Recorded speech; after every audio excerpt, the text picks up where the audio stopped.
जो वफाकी सतह पर कमेटी बनी है जिनके साथ हमारे मुज़ाकरात जारी थे,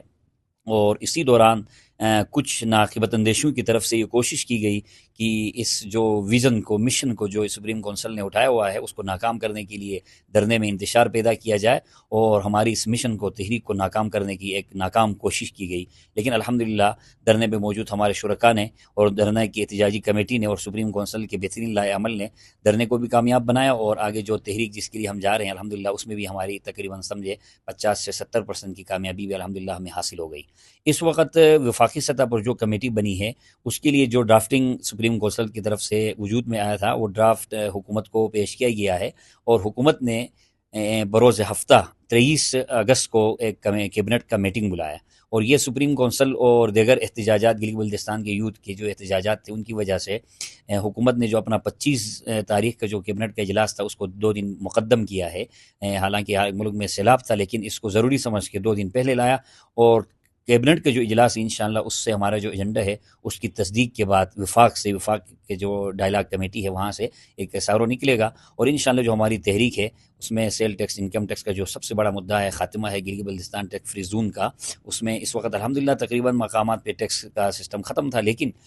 जो बॉर्डर था हमारा उस पर टैक्स का सिलसिला जारी था। तो इंशाअल्लाह बहुत जल्द गिलगित बल्तिस्तान के आवाम को ये खुशखबरी मिलेगी, हर नौजवान हमारा नौकरी करने के बजाय तिजारत की तरफ आएगा, और ये एक एहसन इक़दाम और कदम होगा गिलगित बल्तिस्तान सुप्रीम कौंसिल की तरफ से, गिलगित बल्तिस्तान के आवाम के लिए एक तोहफ़ा होगा ताजिर बरादरी की तरफ से। इन अय्याम में हम खुसूसी तौर पर शुक्रिया अदा करेंगे अपने उन ताजिर बरादरी का जिन्होंने अभी तक धरने में रहकर हमारी इस तहरीक को कामयाब बनाई अल्हम्दुलिल्लाह, और इंशाअल्लाह बहुत जल्द इनका धरना कामयाब होगा, और उसी मुज़ाकरात के नतीजे में गिलगित बल्तिस्तान, गिलगित शहर में और मज़ाफ़ात में जितने एहतजाज हो रहे थे तो गिलगित बल्तिस्तान सुप्रीम कौंसिल की दरख्वास्त पर उन तमाम एहतजाजात को हम कवर कर रहे हैं, उनको ख़त्म कर रहे हैं, मुलतवी कर रहे हैं, और सुस का जो धरना है इंशाअल्लाह वो जारी रहेगा। और सुस के धरने को अंदर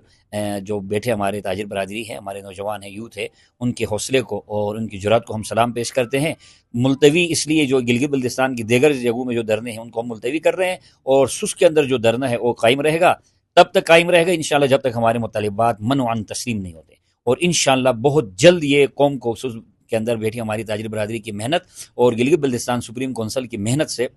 जो एक काज हमें मिल रहा है, जो मिशन हमें दिया गया था, उस मिशन की तकमील का अल्हम्दुलिल्लाह इंशाअल्लाह बहुत जल्द हम कौम को खुशखबरी सुनाएंगे। तहरीक शुरू की थी ताजिर बरादरी ने, लेकिन ये अब क्योंकि कौमी तहरीक बन चुकी है तो कौमी तहरीक क्यों बनी है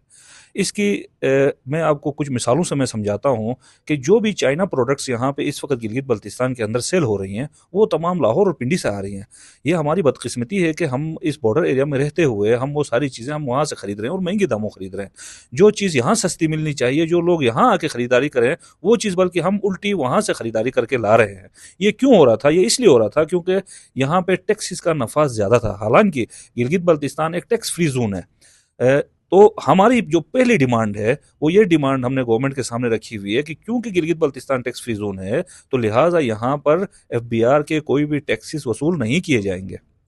एक दूसरी बात जो ये बात थी कि इससे फ़ायदा क्या होगा? इससे फ़ायदा ताजिर बरादरी से ज़्यादा फ़ायदा किसको होगा? अवाम को होगा, क्योंकि अवाम को सस्ती चीज़ें मुहैया होंगी। इसलिए ये एक कौमी तहरीक है। ताजिर बरादरी जो पहले मुनाफा ले रही थी वो अब भी वही मुनाफे पे काम करेगी, लेकिन फ़ायदा किसको होगा? ये टैक्सेस फ्री होंगे तो ये जो एग्जम्पशन मिलेगी तकरीबन कोई 40 से 50% जो है ना टैक्सेस की एग्जम्पशन होगी, तो ये जो 40 से 50% कोई चीज़ सस्ती मिलेगी तो उसका फ़ायदा डायरेक्टली अवाम को मिलेगा। इसलिए ये अवामी तहरीक है। और जो डिमांड्स है वो बिल्कुल जायज़ मुतालिबात हैं, इसीलिए तमाम स्टेक होल्डर्स एक ही पेज पे हैं और हम ताजिर बरादरी का हमेशा साथ देते हैं। आज जो जिस जज्बे के साथ पूरे गिलगित बल्तिस्तान के अवाम ने साथ दिया, हम उनका भी शुक्रिया अदा करते हैं। यूथ एक्टिविस्ट ने साथ दिया, उनका भी शुक्रिया अदा करते हैं कि हमारी एक कॉल पे वो रोड्स पे आए और उन्होंने जो मुतालिबा था हमारा उसको तक़वियत दी। और हम फिर गवर्नमेंट का लोकल जो प्रोविंशियल गवर्नमेंट उनका शुक्रिया अदा करते हैं कि उन्होंने देर आयत दुरुस्त आयत हमारे साथ बैठे और जो हमारे मुतालिबात थे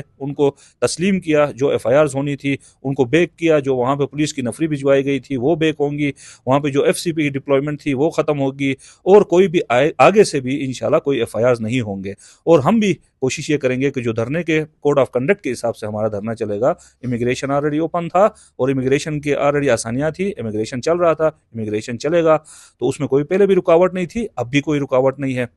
और जो मामलात हैं हमारे और गवर्नमेंट के बीच में वो आसानी से अल्हम्दुलिल्लाह तय हो गए हैं।